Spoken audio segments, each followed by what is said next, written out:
everyone, and welcome to the conclusion of #Sonic Saturdays, brought to you by IDW Publishing. Today, we're gonna learn how to draw the fastest thing alive, Sonic the Hedgehog.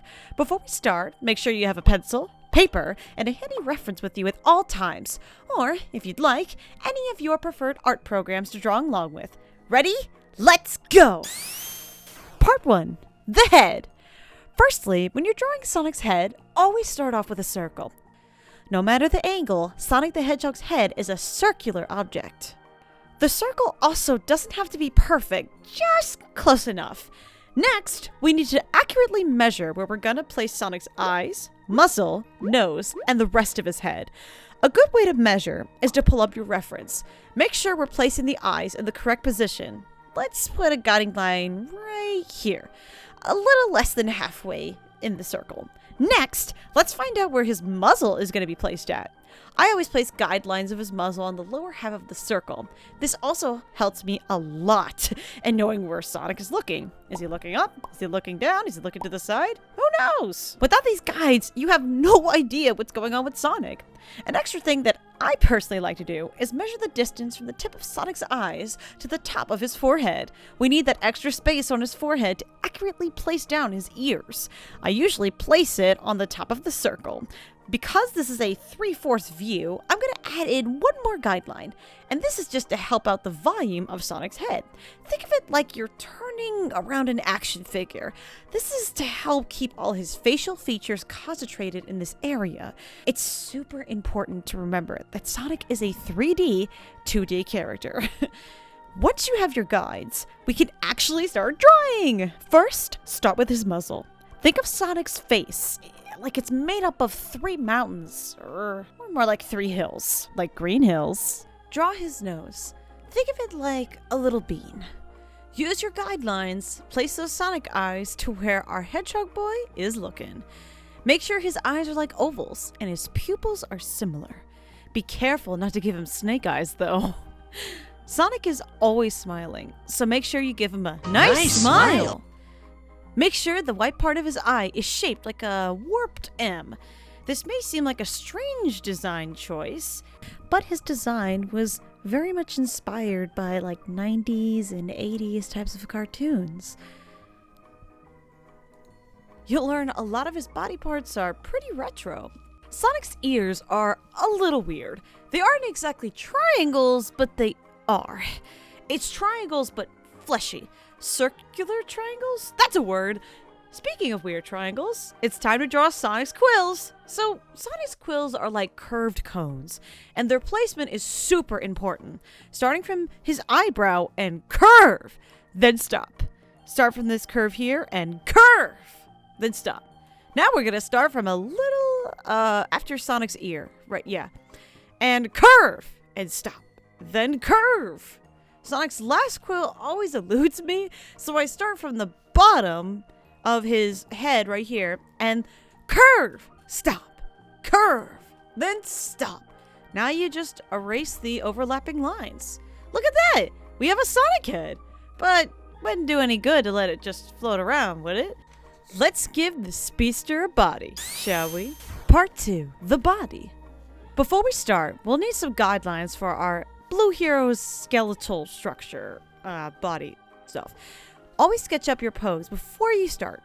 Utilizing our Sonic reference, Sonic's body is like a little bean with sticks sticking out. Don't forget about Sonic's tail and back quills as well, which are also part of his bean-like body, kind of. And his chest is a circular looking chest there too. Well, more oval shaped. Think of it like an oval. Sonic's arms are also slightly noodle army, but not too much. Sonic doesn't have any muscle, so think of his arms like sticks. Sketch out the little skeletal structures like your wires you're putting together. Make sure when you get to Sonic's hands, you use your own hands as reference. Our hands are made out of bones, so think of his hands like little sticks. Who knew drawing stick figures would come in handy? Make sure you're measuring Sonic's arms, legs, and his hands and his shoes correctly. Sonic's hands are pretty big, bigger than if you were to draw a human, and the same goes for his shoes. Peeking at his legs, let's draw some pizza feet right here. Trust me, this will be very important later. Now that we got the skeleton drawn, let's draw! Again. If you've ever drawn Mickey Mouse before, you know that they have large gloves, or at least those cartoon characters do. All Sonic characters wear gloves and shoes, no exception. No bare bones here. Sonic's fingers are also very exaggerated. They're not articulate and bony. They're very stylized and exaggerated. I mean, they do have structure, but there's also a lot of cartoony meat there. Sonic's gloves also have cylinder cuffs as well. These cylinder cuffs also appear on the legs too. Sonic is basically just covered in these cylinder cuffs. Now, Sonic's shoes. Sonic shoes, man. Well, they're kind of like pizza feet. Okay, not really. But they're like running shoes. And I know what you're thinking. Why are Sonic's shoes buckled down like this? So his shoes don't fly off when he runs? Well, that's my headcanon. But it's actually because that's just part of its design, and it was inspired by Michael Jackson. Who knew our blue hero could be so cool? Make sure you include his stripes, his belt buckle, which always appears on the outside of his shoes, and his sole rim, which should be drawn out as well. This isn't like classic Sonic where his entire shoe is red. And now that we kind of have a sketch going on, just clean it up.